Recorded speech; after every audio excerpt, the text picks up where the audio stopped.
Hey everybody, I wanted to come on here and make a video of some of the camping gear that I'm trying to put together for my cross-country road trip for 2018, I believe in about July, mid-July, somewhere around there.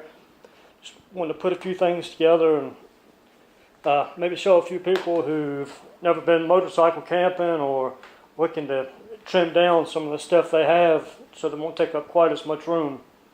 I went cross-country in 2016 and come to find out I took way more stuff than I needed, never used it, and just packing stuff I didn't need. So here we go with 2018 with a revised version of my camping gear, and I'll just give a quick run through of some of the stuff I have.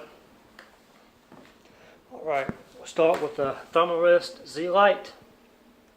Nice foam pad, it'll keep you quite warm. Spread that out and then put the sleeping bag under it. I had a military sleeping bag when I went in 2016, and that thing took up an entire duffel bag when it was stuffed and compressed as far as it would go.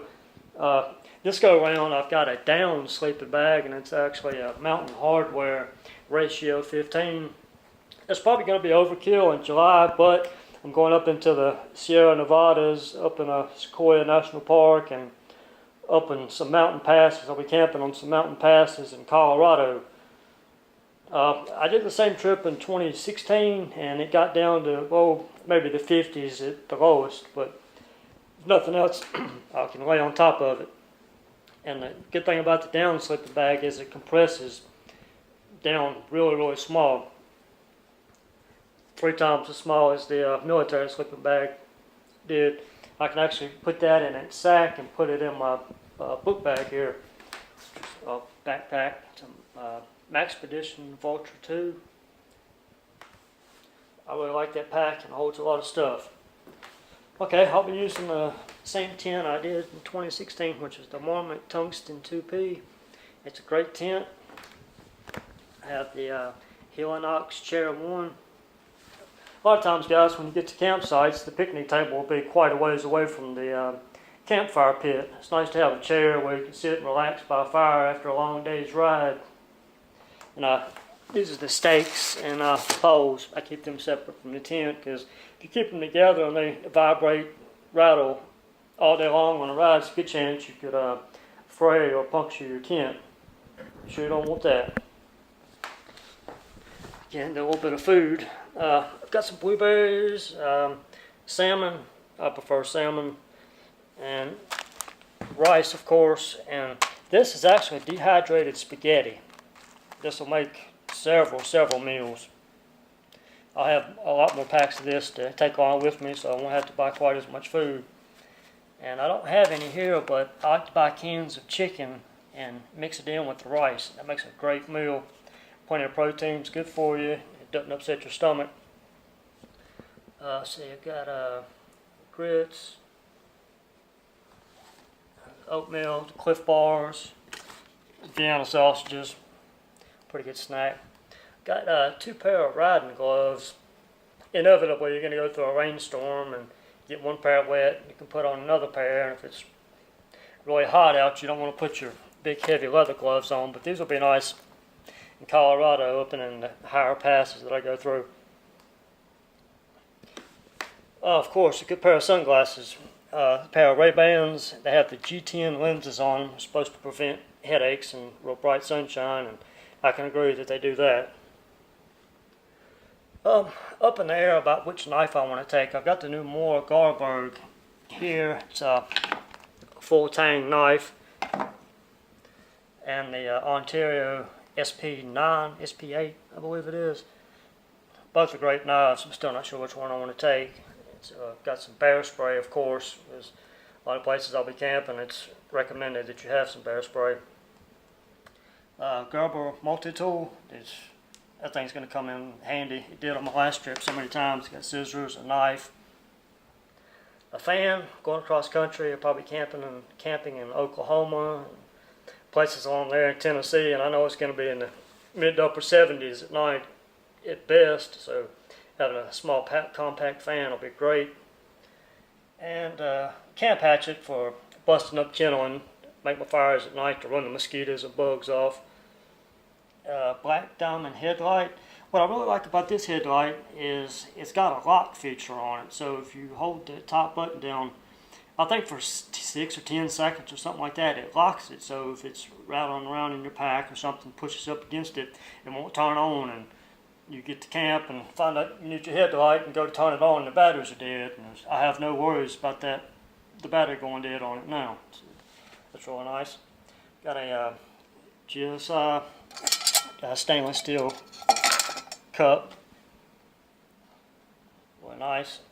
I've got a Gerber trenching tool, shovel. It folds up, I guess about 2.5, 3 feet long. Makes a great shovel.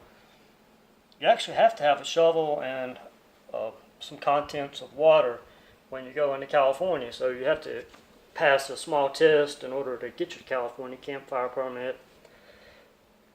I didn't realize that. I know it in 2016, but I was watching a few cross-country videos before I went, and a guy pulled out his campfire permit, and I talked to him about it a little bit, and he said, sure enough, you have to have a permit to build a campfire in California. So you have to go on the government website and apply to take the test, and as soon as you pass the test, you can print out your permit, and you must have that. In California, you get some serious fines. So if anybody's planning on doing trips to California, get your campfire permit. For cooking, I've got the Primus stove, and I'll keep that in my GSI Pinnacle Duelist. Got a stand for my gas. 2 mugs down in there for breakfast if I want to cook grits and eggs or whatever. I'll have that. Some spices, pepper and salt in there. That is, what's that? GSI. You can pick all this stuff up at REI, guys. Some silverware here. Stirring up your spaghetti or rice or eggs and grits. Let's see what else. Strike Force. So once you get your stove on top of there and you turn the gas on, just one strike of that will get you going. Or you could use a lighter, but worst case situation, if your lighter runs out or if it gets wet or whatever, it doesn't work, you're guaranteed to fire your stove up with this. Also get a fire started if need be. Okay, here's a No-Code Genius Boost. And what it is a big battery bank, a battery pack. It's a lithium battery. And say if you leave the switch on your bike, run into a store, get something to eat, and come back out, and you've left your switch on, your battery's dead, short of having to call a tow truck to come jump you off, this will jump you off no problem.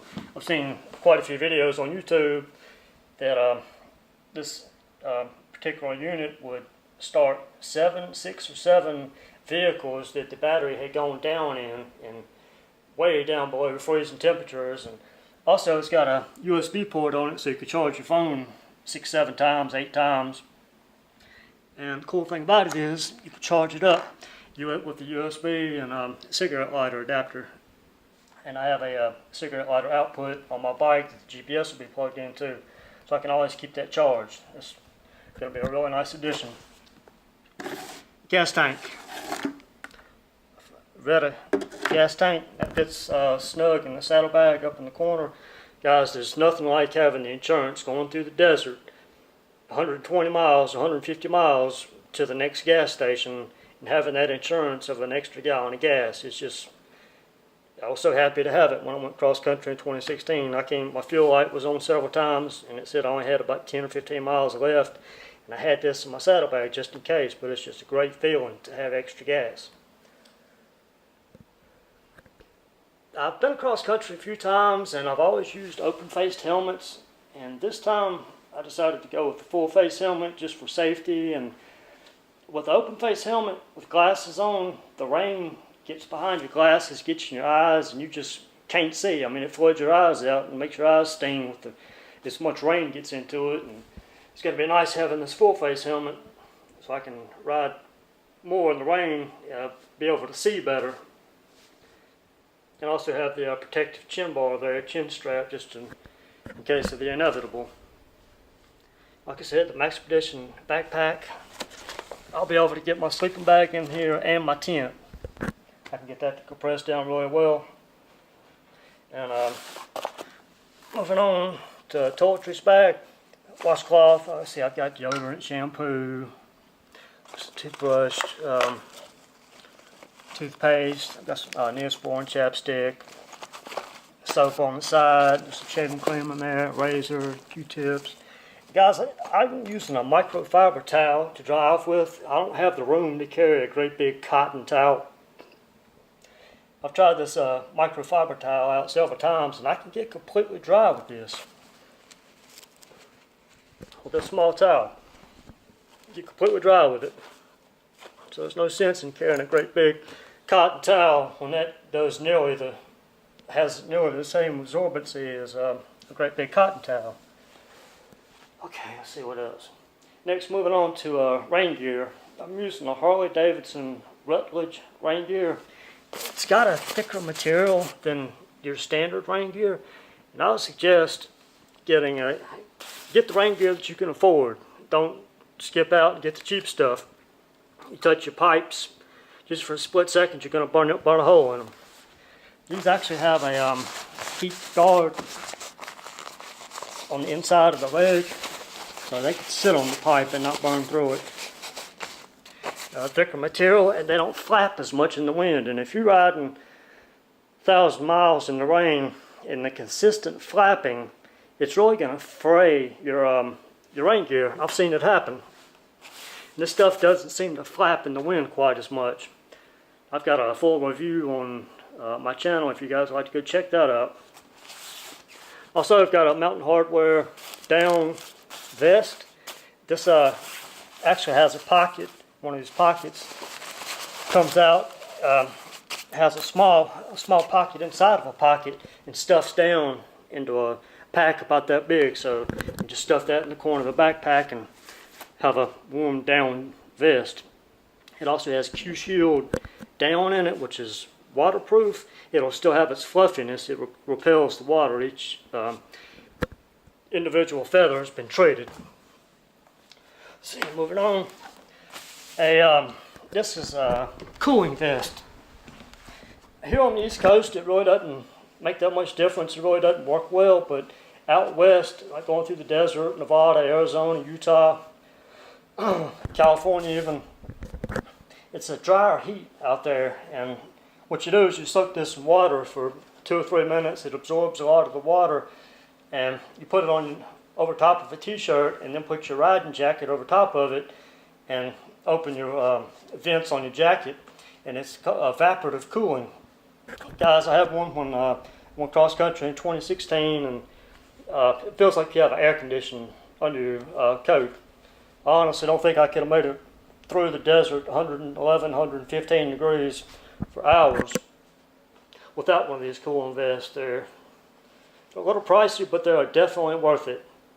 What I'd recommend is don't get one that fits loose on you. You want to get it tight. They've got deals that stretch on the side. You want to get one that fits close to you, because if it's away from your skin or away from your body in any way, you won't get the cooling effect. You want it to fit snug all the way around you so it's touching you. That evaporative cooling, it really will cool you off. It's a very important piece of kit. And lastly is a fleece. Like if you go through a rainstorm and it's cold, you put that fleece on and then put your rain gear over top of it, or put your fleece on under your riding jacket. Helps out a bunch. Guys, this is just a few bits and pieces that I put together so far for my upcoming trip. Still quite a few months away from the trip, and I'm sure I'll be adding or taking a few things away.